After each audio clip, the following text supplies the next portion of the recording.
Hello. Every day in America, over 1,000 people go into cardiac arrest. What if you had the ability to help? Would you? What if one of those 1,000 people was one of your family members? CPR was first introduced in 1960 by a team of doctors named Safar, Jude, and Kawinen, and they're still credited with the CPR that we teach today.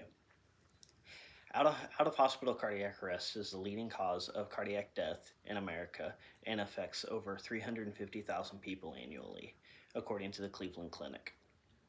So, what is cardiac arrest? The Cleveland Clinic classifies cardiac arrest as the heart stopping and no longer able to perfuse blood to the rest of the body. Why is this a problem? When a person goes into cardiac arrest, the body no longer is being perfused and tissue becomes damaged and then will die.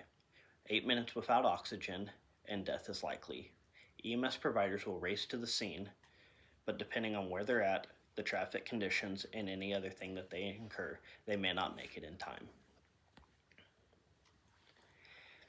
As stated above, 8 minutes without oxygen in the brain becomes damaged to the point of death, but there's greater success when people start bystander CPR. I'll explain that in the next section below. So EMS providers need your help to save lives. So the AHA, or the American Heart, reports that when bystanders start CPR prior to EMS arrival, the odds of the patient having a survivable outcome doubles to even triples. If we can get everyone that is able and capable to perform CPR, we can make a massive impact on the population. According to the AHA, they report that 350,000 people annually will go into cardiac arrest, and if they did not receive bystander CPR, then the mortality rate would be 90%. That 90% equals 315,000 people a year that would die. When we provide bystander CPR, we double to triple, lowering that number to 70%. That's 240,000 people versus the 315. That means that we could save 70,000 people potentially. That's more than the population of Joplin. The biggest argument that we hear is people don't want to put their mouth on another stranger. Well, that is not the case. The AHA teaches hands-only CPR, which is just pushing on the chest and not providing any mouth-to-mouth resuscitations.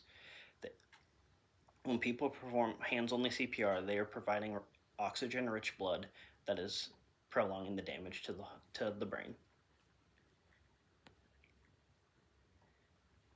If we can get where every bystander is willing and able to perform CPR on any witnessed arrest, we can make a meaningful outcome on the population. Like I said above, high-quality CPR, when performed early, we can double and even triple the likelihood of a positive outcome. If we do nothing, then we can guarantee that death to the patient will happen. The average response time for EMS to the scene is 8 minutes or longer. That's longer than what the brain can go without oxygen. How can we help in a cardiac arrest?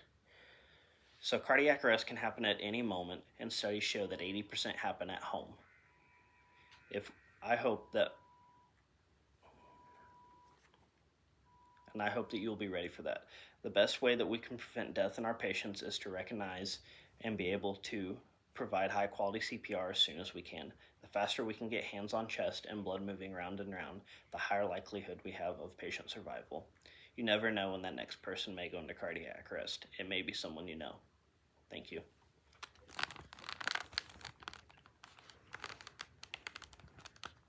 I'm gonna get everybody. Okay.